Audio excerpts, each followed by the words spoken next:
لله نحمده ونستعينه ونستغفره ونؤمن به ونتوكل عليه ونعوذ بالله من شرور أنفسنا ومن سيئات أعمالنا من يهده الله فلا مضل له ومن يضلل فلا هادي له وأشهد أن لا إله إلا الله وحده لا شريك له وأشهد أن محمدا عبده ورسوله أما بعد فإن خير الحديث كتاب الله وخير الهدي هدي محمد صلى الله عليه وسلم وشر الأمور محدثاتها وكل محدثة بدعة وكل بدعة ضلالة وكل ضلالة في النار فقد قال الله سبحانه وتعالى في القرآن المجيد والفرقان الحكيم أعوذ بالله السميع العليم من الشيطان الرجيم ومنهم من أعد الله لئن آتانا من فضله لنصدقن ولنكونن من الصالحين فلما آتاهم من فضله بخلوا به وتولوا وهم معرضون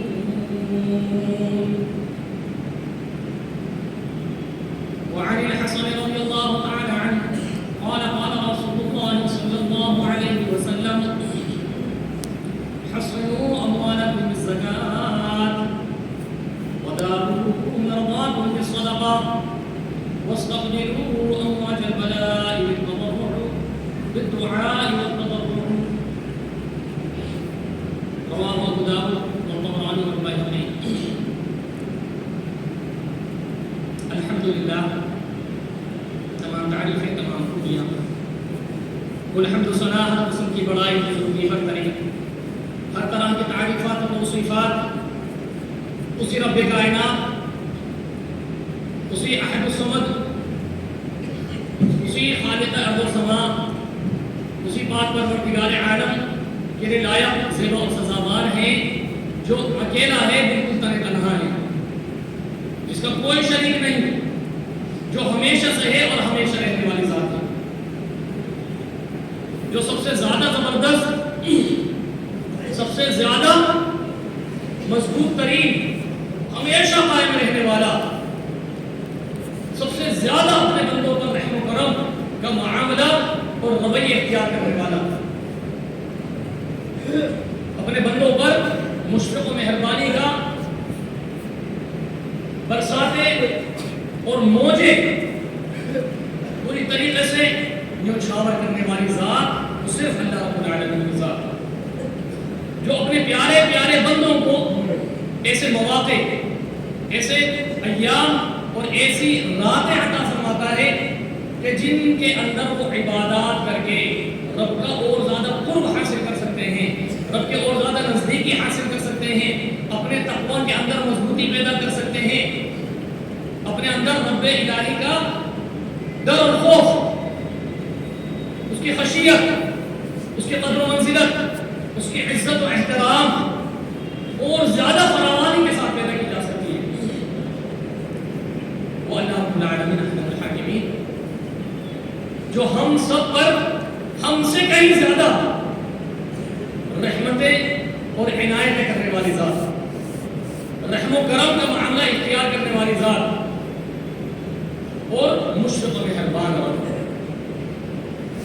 وہ رب تعالی کہ جس نے گنتی کے چند ایام دیے ایام معدودات 29 یا 30 دن صرف گنتی کے لیکن ان کی عظمتیں ان کے فیوز ان کے برکات ان کی اہمیت ان کے فضائل بے پناہ اور بے حساب انگنت اور لا تعداد کہ بندہ ایک نیکی کرے اور بے پناہ درجات کی بلندی کا مستحق بن جائے سبحان اللہ چند دنوں میں چند راتوں میں اس رب کریم کی ایسی عنایات تو ذرا اندازہ لگائیں کہ اگر ایک ایمان والا بندہ مکمل طور سے ایمان والا بن جائے شیطانی وسوسوں کو داخل نہ ہونے دے اپنے ایمان اور عقیدے کے اندر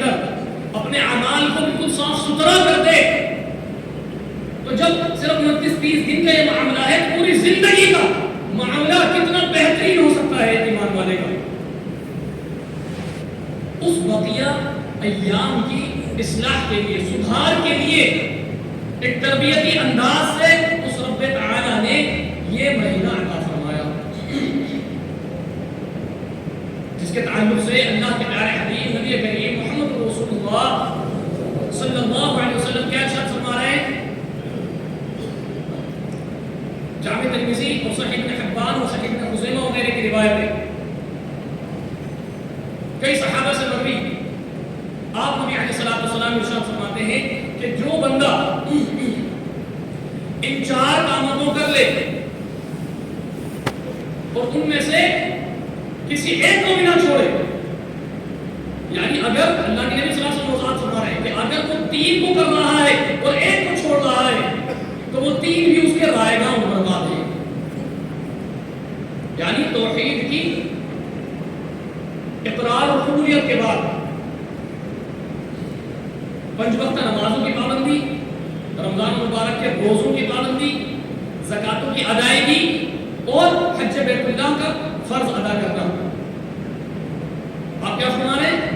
ان 4 کی پابندی کر لے توحید کے اقرار کے بعد، اور ان میں سے کسی ایک کو بھی نہ چھوڑے. اگر کوئی 3 کی پابندی کر رہا ہے اور ایک کو چھوڑ رہا ہے تو اس کے لیے وہ بشارت نہیں ہے جو آگے بتائی جا رہی ہے، اور وہ کیا ہے کہ یقینی طور پر اللہ رب العالمین اس کو جنت میں داخل ہوگا، یقینی طور پر. یہ وہی مبارک مہینہ ہے کہ ان 4 میں سے 2 تو اس مہینے کے اندر آ جاتے ہیں. ایک روزوں کا معاملہ اور دوسرا زکاتوں کی ادائیگی کا معاملہ. 2 اہم فریضے جو اللہ تبارک و تعالی نے فرض قرار دے دیے، عائد کر دیے اپنے ایمان والے بندوں پر، مستطیع بندوں پر وہ لاگو کر دیے گئے. یہ قانون بنا دیا رب تعالی نے.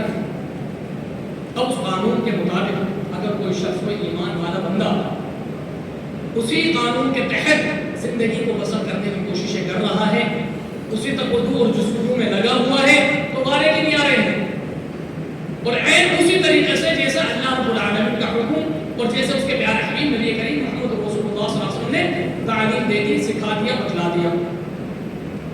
ان دونوں باتوں کے اندر یعنی حکم الہی اور سنت رسول، ان دونوں کے اندر کوئی شخص اگر کمی بیشی کر رہا ہے تو پوری طریقے سے وہ اس کے فرائض ادا نہیں ہو رہے، چاہے وہ نمازوں کا معاملہ ہو، چاہے وہ روزوں کا معاملہ ہو، چاہے وہ زکاتوں کی ادائیگی کا معاملہ ہو، چاہے حج بیت اللہ کا معاملہ ہو، یا چاہے توحید کا اقرار ہی کیوں نہ ہو.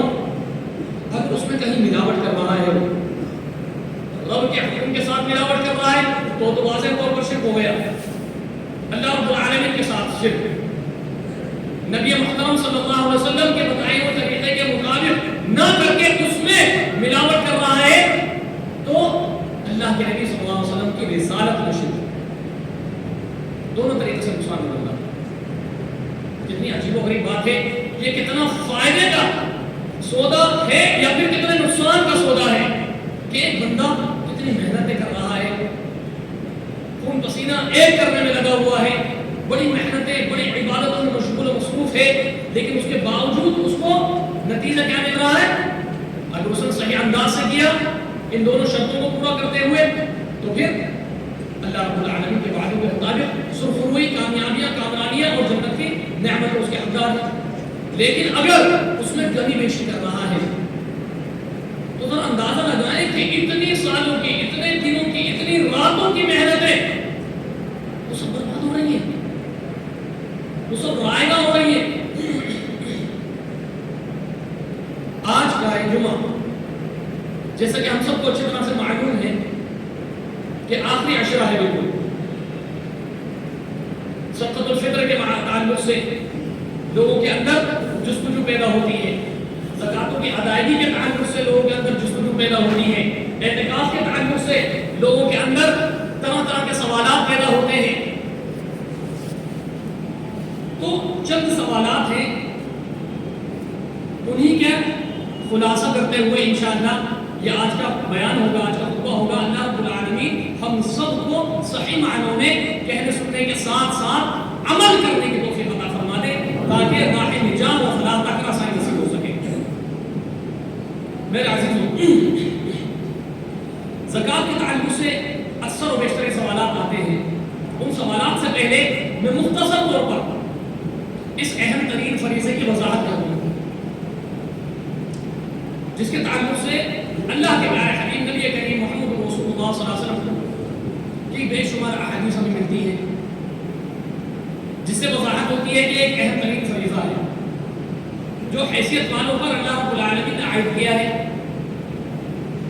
یہاں تک فرمایا کہ قیامت کے دن وہ مساکین، وہ ضرورت مند، وہ فقراء کہ جن پر ان حیثیت والوں کے مال کا حق بن رہا تھا، وہ قیامت کے دن اللہ رب العالمین سے شکایت کریں گے کہ مولا یہ حیثیت والے جو تھے، یہ مال و دولت والے جو لوگ تھے، انہوں نے اپنے اس مالوں میں ہمارا حصہ پورا ادا نہیں کیا، تو آج ان سے سوال کرو،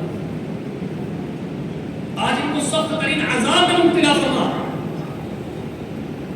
اسی طریقے سے ایک اور روایت ہم دیکھیں، صحیح ابن حبان اور صحیح ابن خزیمہ کی روایت، حضرت ابو ہریرہ رضی اللہ تعالی عنہ بیان فرماتے ہیں کہ اللہ کے پیارے حبیب نبی کریم محمد رسول اللہ صلی اللہ علیہ وسلم ارشاد فرماتے ہیں کہ میرے سامنے 3 ایسے قسم کے لوگ پیش کیے گئے کہ جو جنت میں پہلے داخل ہوں گے، اور 3 ایسے قسم کے لوگ پیش کیے گئے کہ جو جہنم میں پہلے داخل ہوں گے. یعنی شروع کی جو کھیپیں ہوں گی نا داخل ہونے والی جنت اور جہنم میں، ان میں سے 3 قسم کے لوگ بہت اہم ہیں، وہ پیش کیے گئے میرے سامنے.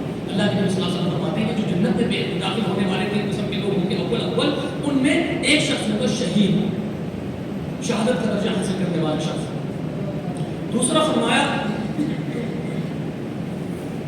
اپنے رب کی عبادت اور اپنے آقا یا مالک کی خدمت بہت اچھی طریقے سے کرنے والا، 2 کاموں کو بہت اچھے طریقے سے کرنے والا. آج غلاموں والا کنسپٹ تو ہے نہیں، تو رب تعالی کی عبادت بڑی عمدگی کے ساتھ، بڑے اچھے انداز کے ساتھ، بڑی بہتری کے ساتھ کرنے والا شخص. اور تیسرا شخص کون؟ عیال دار، پاک دامن، بے سوال. کیا مطلب تیسرا ایک ہی بندہ ہے؟ ایک ہی قسم کے لوگ ہیں، عیال دار، پاک دامن اور بے سوال. جو اہل و عیال والا ہے، بال بچوں والا ہے، فیملی والا ہے، چاہے اس کے اپنے بیوی بچے نہ ہوں لیکن اس کے ساتھ ماں باپ رہ رہے ہیں، اس کے ساتھ بھائی بہن رہ رہے ہیں، تو وہ بھی عیال دار ہے، اسی حکم میں شامل ہے. عیال دار ہے، پاک دامن ہے، حرام کاموں سے اپنے آپ کو بچانے والا، کبیرہ گناہوں سے اجتناب کرنے والا، شرکیات، کفریات، فسق و فجور سے، لغویات سے اجتناب اور پرہیز کرنے والا شخص. چھوٹی سے چھوٹی گناہ کے کام سے اپنے آپ کو اپنے نفس پر قابو کرتے ہوئے روکنے والا، یہ پاک دامن شخص ہے. اور بے سوال، یعنی یہ 3 خصوصیات اس کے اندر موجود ہیں. بے سوال کا مطلب کہ ہر ایک کے آگے سوال کے لیے ہاتھ نہیں پھیلاتا، سوال نہیں کرنے لگ جاتا.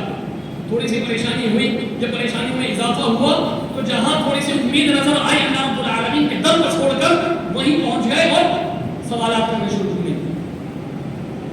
عیال دار ہو، پاک دامن ہو اور بے سوال ہو، یہ 3 قسم کے لوگ وہ ہوں گے جو پہلے جنت میں داخل ہونے والے ہوں گے.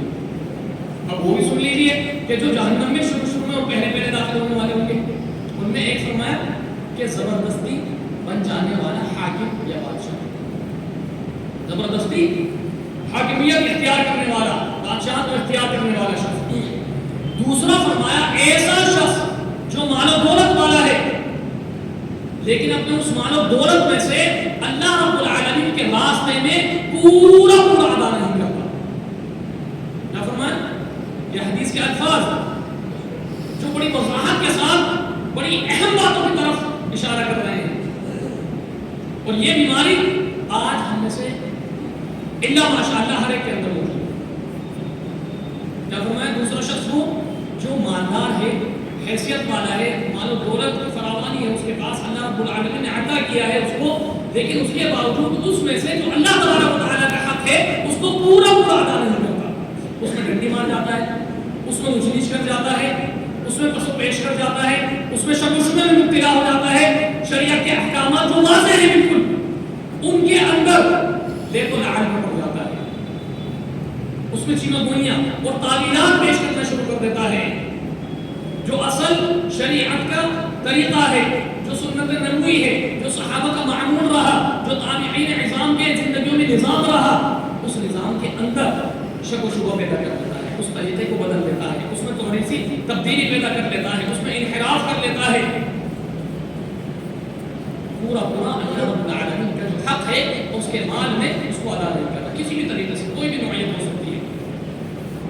یہ دوسرا شخص. اور تیسرا شخص فخر کرنے والا فقیر ہے، ضرورت مند ہے، محتاج ہے، مسکین ہے، فقیر ہے، حاجت مند ہے، پھر بھی فخر کر رہا، پھر بھی غرور، پھر بھی تکبر، پھر بھی انا، پھر بھی اپنی میں اپنی پچ.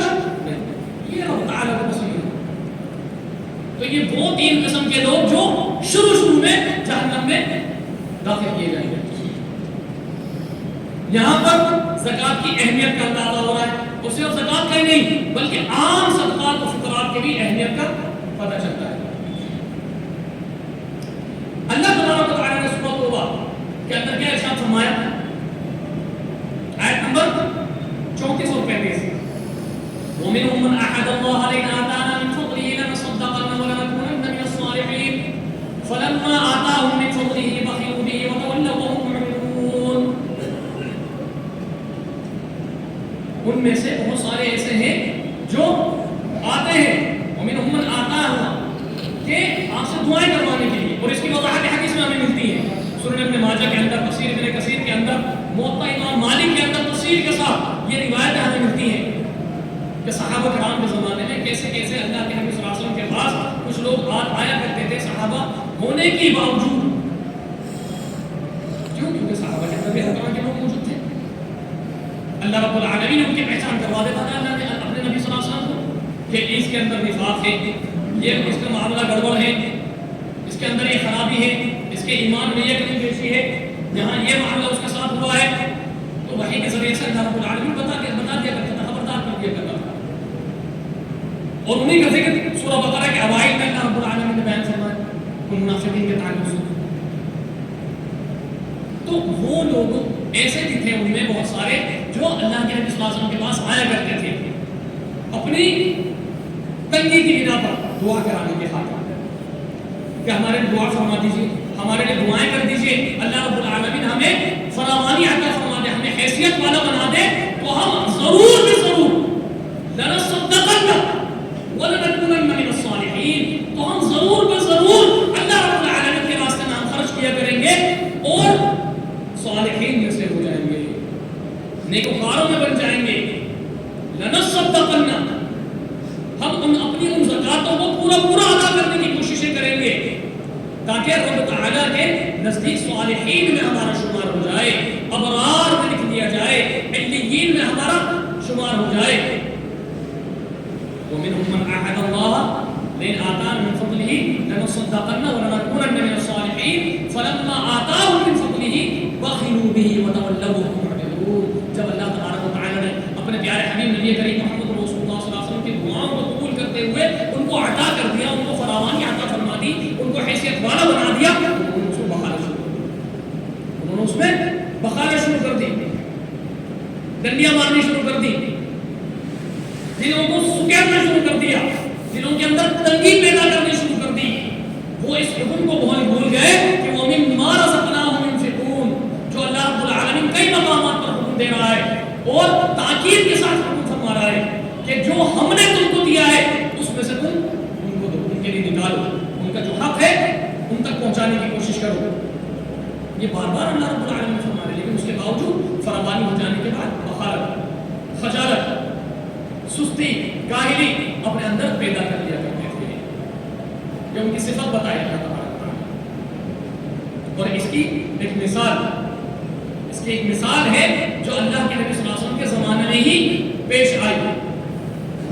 تفسیر ابن کثیر، ابن ماجہ وغیرہ کی روایتیں ہیں اور وضاحت بھی ان کی ملتی ہے تاریخ کی کتابوں کے اندر کہ ثعلبہ کا معاملہ کیا رہا. ثعلبہ شخص آج ہم نے تصور کر لیا ہے نا کہ اور یہ ان سوالوں میں سے ایک سوال کا جواب بھی ہے.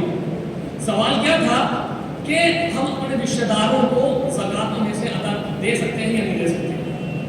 ہمارے رشتہ دار کوئی بہت زیادہ ضرورت مند ہیں، بہت زیادہ محتاج ہے، بہت زیادہ مساکین کی فہرست میں پہنچا ہوا ہے اور ہمیں اس کے گھروں کے حالات اچھی طرح سے معلوم ہے، تو ہم زکوٰۃ میں سے اس کو ادا کر سکتے ہیں یا نہیں کر سکتے؟ تو اس کے جواب کے اندر یہ مثال بھی آ جائے گی صاحبہ والی۔ پہلی بات جو شریعت ہمیں بتا رہی ہے میرے عزیزوں، کہیں سے کہیں تک بھی اس چیز کی دلیل تینوں چاروں زبانوں کے اندر، اللہ کے نبی صلی اللہ علیہ وسلم کے دور میں، صحابہ کرام کے زمانے میں، تابعین کے زمانے میں، تبع تابعین کے زمانے میں، جن چاروں ادوار کی اللہ کے نبی صلی اللہ علیہ وسلم نے ذمہ داری دی، گارنٹی دی، ان کے بہترین ہونے کے تعلق سے وضاحت فرمائی بخاری مسلم کی روایت کے مطابق۔ ان چاروں زمانوں کے اندر ہمیں کہیں بھی کوئی بھی ایسی مثال نہیں ملتی کہ کسی صحابی نے، کسی تابعین نے، کسی تبع تابعین نے یا اللہ کے نبی صلی اللہ علیہ وسلم کے زمانے میں آپ کی موجودگی میں کسی نے زکوٰۃ کے مال میں سے اپنے رشتے دار کی مدد کی، زکوٰۃ کے مال میں سے اپنے رشتے دار کی مدد کی ہو۔ ہمیں کہیں کوئی ثبوت، کوئی دلیل نہیں ملتی۔ اس دلیل کے طور پر ایسا کرنے والے شخص ایک دلیل پیش کرتے ہیں جس کا چھوٹا سا ٹکڑا صحیح بخاری کے اندر ہے اور اس کی تفصیلی وضاحت موطا امام مالک کے اندر ہے، ترغیب و ترہیب کے اندر بھی کئی کتب احادیث کے حوالے سے امام منذری لے کر آئے تفصیلی روایت۔ اس میں کیا ہے کہ حضرت عبداللہ بن مسعود کا جو بھی ان کی اہلیہ کا جو واقعہ ہے، تفصیلی حدیث اس کو مختصر کے ساتھ، اختصار کے ساتھ میں بتاؤں کہ ایک مرتبہ اللہ کے پیارے حبیب نبی کریم محمد رسول اللہ صلی اللہ علیہ وسلم نے عید کی نماز سے فارغ ہونے کے بعد جو خواتین کو بیان کیا کرتے تھے، ان کو خطاب کیا کرتے تھے، ان کو جہنم سے ڈرایا کرتے تھے، اپنے شوہروں کی، اپنے خاوندوں کی فرمانبرداری کی طرف راغب کیا کرتے تھے، جو ان کے اندر ایک خاصہ ہے ناشکری والا، اس کو ختم کرنے کی ترغیب دلایا کرتے تھے، اسی میں آپ ان کو صدقہ و خیرات کرنے کی ترغیب دیا کرتے تھے۔ اسی طریقے سے راوی بیان کرتے ہیں کہ اللہ کے نبی صلی اللہ علیہ وسلم نے خواتین کو عید کی نماز کے بعد اپنے خطبے کے آخر میں ان کو صدقہ و خیرات کرنے کی ترغیب دلائی، اس قدر ترغیب دلائی کہ وہ خواتین اپنے زیورات جو پہنی ہوئی تھی وہ زیورات اتار کر اللہ کے نبی صلی اللہ علیہ وسلم کی طرف سے مقرر کردہ حضرت بلال حبشی رضی اللہ تعالی عنہ کی چادر میں ڈالنے لگی۔ حضرت عبداللہ بن مسعود کی اہلیہ وہ دباغت کا کام کیا کرتے تھے۔ دباغت مطلب جو کسی جانور کی کھال ہوتی ہے اس کو پاک و صاف کرنا تاکہ وہ استعمال کے لائق بن جائے، اس عمل کو، اس پروسیس کو کہتے ہیں دباغت۔ وہ کام کیا کرتی تھی، یعنی محنت مشقت کا کام کیا کرتی تھی اور اس طریقے سے اپنی ہاتھوں کی کمائی سے انہوں نے اپنے لیے کچھ مال اکٹھا کیا ہوا تھا اور اس سے انہوں نے اپنے لیے کچھ زیورات خریدے ہوئے تھے۔ وہ فوراً اللہ کے نبی کا یہ حکم سن کر، یہ ترغیب والا معاملہ سن کر اور خواتین کو اس میں بڑھ چڑھ کر حصہ لیتے ہوئے دیکھ کر فوراً گھر کی طرف نکلی اور وہاں جا کر اپنے اس سامان کو لے کر آنے لگی۔ حضرت عبداللہ بن مسعود رضی اللہ عنہ نے پوچھا ان سے کہ بھئی کیا ہے، کیا ہوا، خیریت کیا معاملہ ہے، کہاں لے کر جا رہی ہو؟ کہنے لگے اللہ کے نبی صلی اللہ علیہ وسلم نے ہم خواتین کو ترغیب دلائی ہے، صدقہ و خیرات کرنے کی حکم دیا ہے، میں یہ دینے کے لیے جا رہی ہوں، حضرت بلال کی چادر میں ڈالنے کے لیے جا رہی ہوں۔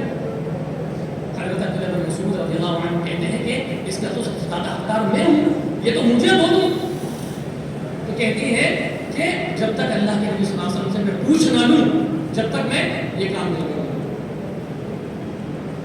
جب تک اللہ کے نبی کی اجازت نہ لے ہوں اس وقت تک میں یہ کام نہیں کروں گی۔ چنانچہ وہ اللہ کے نبی صلی اللہ علیہ وسلم کے پاس گئی، پہنچی، ان کو وضاحت کی، ان کو بتایا کہ اس طریقے سے میرے خاوند کا یہ کہنا ہے، تو اللہ کے نبی صلی اللہ علیہ وسلم کو اجازت دی۔ اب میرے عزیز سوال یہ پیدا ہوتا ہے کہ یہ بخاری کا ایک ٹکڑا، اس کی وضاحت موطا امام مالک کے اندر، موطا امام مالک کی شرح کرنے والے اور بخاری کی شرح کرنے والے متقدمین محدثین جتنے بھی ہیں، ابن بطال وغیرہ، امام طحاوی وغیرہ اور جو بڑے بڑے مشہور محدثین اور شارحین گزرے ہیں بخاری کے کرنے والے، ان سب کا اجماعی طور پر، متفقہ طور پر یہی کہنا ہے کہ وہ جو مال تھا وہ زکوٰۃ کا نہیں تھا، وہ عام صدقہ تھا، وہ عام صدقہ و خیرات کا معاملہ تھا۔ زکوٰۃ اگر کوئی اس کو سمجھتا ہے تو وہ بہت بڑی غلطی کر رہا ہے کہ اس کو دلیل بنا کر ہم زکوٰۃ کے مال میں سے اپنے رشتہ داروں کی مدد کرنے کے لیے نہیں، حکم تو یہ ہے کہ ہم عام صدقات میں سے اپنے رشتہ داروں کی مدد کریں، ان کا خیال رکھیں۔ تو صرف رمضان کا مہینہ ہی کیوں، اسی ایک مہینے میں ہمیں کوئی رشتے دار یاد آتے ہیں. یہ بڑا عجیب معاملہ ہے. بقیہ 11 مہینوں میں ہم ان کے ساتھ ایسا معاملہ، ایسا رویہ، ایسا سلوک، ایسا امدادی رویہ اختیار کیوں نہیں کرتے کہ رمضان کے آدھے آدھے تک جس کو ہم نے زکوٰۃ کا مستحق سمجھا ہوا تھا وہ اللہ رب العالمین کے حکم سے اپنے پیروں پہ کھڑا ہو کر آنے والے سال میں نہیں تو اس سے آنے والے سال میں زکوٰۃ دینے کا حقدار بن جائے. ہم یہ کیوں نہیں سوچتے؟ یہ کتنے افسوس کی بات ہے میرے عزیزوں کہ جس چیز کا شریعت میں ہمیں آتا پتہ نہیں ملتا اور عقل بھی اس چیز کو قبول اور تسلیم نہیں کرتی، ہم اس طرف چل رہے ہیں. اور ایک اور معاملہ اس میں جو اہم نقطہ ہے وہ یہ ہے کہ یہ طریقہ شریعت میں ہے ہی نہیں. جو اصل زکوٰۃ کی ادائیگی کے طریقہ صرف ایک ہی طریقہ ملتا ہے. ان چاروں زمانوں کے اندر صرف ایک ہی طریقہ ملتا ہے، امیر کے ہاتھ میں بیت المال میں جمع کیا جائے. اور اس کا صحیح طریقہ کیا ہے؟ اگر ہمیں اپنے رشتہ داروں کی مدد بھی کرنی ہے زکوٰۃ کے پیسے سے اگر ہم نے کرنی بھی ہے مدد تو اس کا صحیح طریقہ کیا ہے؟ علماء سلف کے فتاوی موجود ہیں، متقدمین علماء کے بھی اور اس کے بعد والے علماء کے بھی. وہ یہی طریقہ بتاتے ہیں کہ آپ امیر کے پاس دیجیے، امیر کے سامنے اپنی اس رشتہ دار یا اس اپنے قریبی کی حاجت یا اس کی حالت کو واضح کر دیجیے، اس کو بتا دیجیے. اب امیر کو اختیار ہے، بیت المال والے کو اختیار ہے کہ وہ اس کے تعلق سے آپ کو جتنا اس کو مناسب لگے گا وہ دے گا. یہ جو طریقہ ہے نا، یہاں ایک بات اور پتہ چلتی ہے اور یہ بھی علماء کے فتاوی سے ہمیں یہ بات ملتی ہے، علماء سلف کے فتاوی سے یہ چیز بھی ہمیں وضاحت کے ساتھ ملتی ہے کہ یہ جو طریقہ لوگوں نے اختیار کر لیا ہے کہ جی اتنے لے لیجیے اور اتنے واپس کر دیجیے، نہیں، یہ طریقہ بھی صحیح ہے. یہ طریقہ بھی ہے ہی شریعت کے اندر. یہ اختیار مکمل طور پر امیر کے حوالے ہے. ہم نے اپنے اس رشتہ دار کی حالت، اس کی کیفیت، اس کی تندرستی کا معاملہ یا اس کے گھر میں اگر کوئی اور آنے والے دنوں میں کوئی ضرورت ایسی پیش آنے والی ہے تو ہم اس کی وضاحت کریں گے.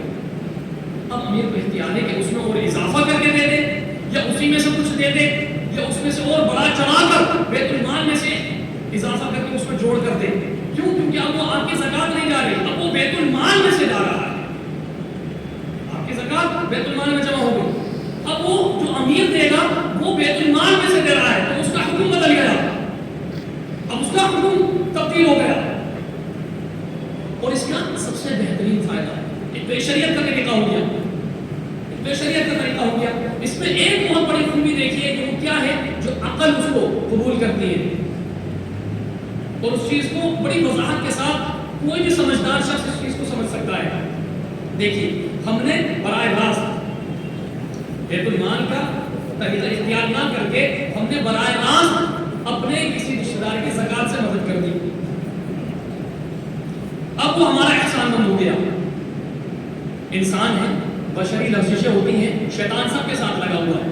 کل کو اگر مجھ سے کوئی گناہ سرزد ہوتا ہے، چاہے حقوق اللہ کے تعلق سے ہو یا حقوق العباد کے تعلق سے ہو، اور وہ میرا رشتہ دار وہ اس چیز کو جانتا ہو، اس مسئلے کو جانتا ہے، لیکن وہ میرے احسان تلے دبا ہوا ہے تو میرے آگے آنکھیں نہیں اٹھا سکتا، میرے آگے آواز بلند نہیں کر پائے گا. اس کی نگاہیں ہمیشہ نیچی ہی رہیں گی. کیوں؟ کیونکہ سوالوں سے میں ایک کام کرتا آ رہا ہوں، اس کو اپنے احسان تلے دباتا چلا آ رہا ہے. تو یہ امر بالمعروف والنہی عن المنکر کے راستے میں بہت بڑی رکاوٹ بھی پیدا ہو رہی ہے اس ذریعے سے. لیکن اگر بیت المال کے ذریعے سے جا رہا ہے تو اسے معلوم ہی نہیں کہ بھئی کس کا حصہ ہے اس میں، کس کا نہیں ہے. بوانگ دہن بڑے اعلانیہ اور وضاحت کے ساتھ وہ آپ کو یا کسی کو بھی گناہ کے کرنے پر فوراً اس کو سمجھا سکتا ہے، اس کو روک سکتا ہے، اس کو ٹوک سکتا ہے، اس کو بتا سکتا ہے. لیکن پہلی والی صورت میں نہیں بتاتا ہے. وہ 10 بار سوچے گا، پہلے 20 بار اس کے دل میں خیال آئے گا کہ نہیں بھائی یہ سامنے والا ہے، میں اس کو روکوں، اس کو منع کروں، یہ کیسے کر سکتا ہوں، یہ خیال آتا رہے گا اس کو. تو یہ ایک بہت بڑی خرابی. شریعت کا جو نظام تھا اس کو تو ہم نے بدل ہی دیا، اس کے علاوہ جو خرابی پیدا ہو رہی ہے ہمارے اعمال کے اندر وہ الگ ہے. تو اندازہ لگائیے کہ شیطان ایمان والوں کے ایمانوں کو، عقیدوں کو، اعمالوں کو کس طریقے سے خراب کر رہا ہے. ہے نا مصدر حکیم کی روایت حضرت عبداللہ بن عباس رضی اللہ تعالیٰ عنہ بیان فرماتے ہیں کہ اللہ کے پیارے حبیب نبی کریم محمد رسول اللہ صلی اللہ علیہ وسلم نے ارشاد فرمایا کہ اب شیطان تمہارے تعلق سے بے فکر ہو چکا ہے کہ تمہیں کھلا شرک میں مبتلا کرے گا. نہیں، وہ ایسا نہیں کرے گا، بلکہ وہ تمہیں چھوٹے چھوٹے گناہوں تمہارے اعمالوں کے اندر خرابیاں پیدا کر کے تمہیں جہنم کے اندر ڈال دے گا. وہ چھوٹی چھوٹی اعمال، وہ ہمارے ایمانوں کی کمزوریاں، وہ عقیدے کی کمزوریاں، وہ کیا ہے؟ وہ یہی تو ہے، اسی قسم کی چیزیں ہیں کہ جن میں ہمیں مبتلا کر کے وہ ہمیں اللہ رب العالمین سب کو بچائے محفوظ رکھے، جہنم تک لے جانے کے در پہ ہیں. ہم ان باتوں کو سمجھتے ہیں نہیں، طریقہ جو ہے وہ یہی ہے. اور اسی تعلق سے اللہ کے پیارے حبیب نبی کریم صلی اللہ علیہ وسلم کے زمانے میں ہم دیکھیں یہی طریقہ موطئ امام مالک کے اندر اس کی تفصیلی روایت موجود ہے، جس میں ہمیں پتہ چلتا ہے کہ اللہ کے نبی صلی اللہ علیہ وسلم نے کے پاس ہی ہمیشہ لوگوں کی زکاتیں جمع ہوتی رہی. آپ کے بعد یا پھر آپ نے جس کو مقرر کیا، آپ کے بعد حضرت ابوبکر صدیق رضی اللہ تعالیٰ عنہ خلیفۃ المسلمین بنے، امیر المؤمنین بنے، ان کے پاس، یا پھر جن کو حضرت ابوبکر نے مقرر کیا. حضرت عمر کے زمانے میں دیکھ لیجیے، حضرت عثمان غنی رضی اللہ تعالیٰ عنہ کے زمانے میں دیکھ لیجیے، جتنے بھی ادوار ہیں سب میں دیکھ لیجیے یہی معمول رہا، یہی طریقہ، یہی دستور رہا اور یہی نظام شرعی رہا. یہاں تک کا معاملہ نازک ہے کہ علماء سلف، جن میں مولانا ابوالکلام آزاد اور دیگر بہت سارے علماء متقدمین بھی شامل ہیں، وہ یہ واضح طور پر کہتے ہیں کہ اگر کوئی شخص اپنے ہاتھوں سے زکات تقسیم کرتا ہے تو اس کو زکات کا نام نہ دو، اس کو کچھ بھی کہہ دو، لیکن وہ زکات نہیں ہے، اس پر زکات کا حکم نہیں لگے گا. کیوں؟ کیونکہ اس طریقے کو بدل دیا ہے. نا مسند احمد کی روایت، حضرت انس بن مالک رضی اللہ عنہ نے اللہ کے نبی صلی اللہ علیہ وسلم سے دریافت کیا کہ کیا میں اگر اپنے مال کو زکات کی شکل میں بیت المال میں جمع کر دوں، آپ کے حوالے کر دوں، تو کیا اللہ رب العالمین کا حکم اور اس کے طریقے کے مطابق میں نے اپنے اس فرض کو ادا کر دیا؟ اللہ کے نبی صلی اللہ علیہ وسلم کیا فرمایا کہ ہاں بالکل تمہارا فرض ادا ہو گیا. تمہارے لیے گناہ اس وقت ہوگا جب تم اس طریقے کو بدل دو گے. کتنی وضاحت میں ہے، تمہارے لیے گناہ اس وقت ہوگا جب تم اس طریقے کو بدل دو گے. اور وہ طریقہ کیا تھا؟ وہ واضح ہو گیا. آخر کیا وجہ تھی کہ اللہ کے پیارے حبیب نبی کریم صلی اللہ علیہ وسلم کے بعد جب سب سے پہلے خلیفہ حضرت ابوبکر صدیق رضی اللہ تعالیٰ عنہ بنے تو انہوں نے کیا کیا؟ ان کے معاملے میں کیا ہوا؟ بخاری کے اندر بھی اختصار کے ساتھ یہ روایت موجود ہے.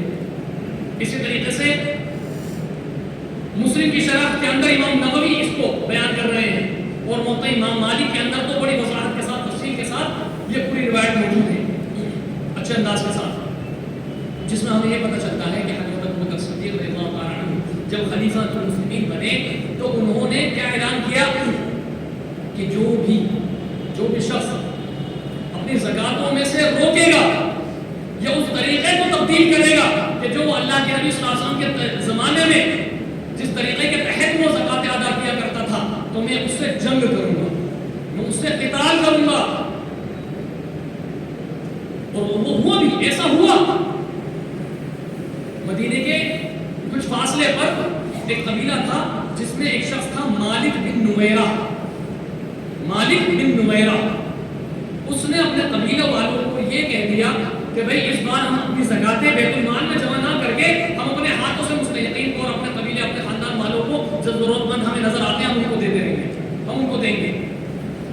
حضرت ابوبکر صدیق رضی اللہ عنہ کو پتہ چلا تو آپ نے اعلان جنگ کر دیا، جنگ کا اعلان کر دیا اس قبیلے والوں کے ساتھ.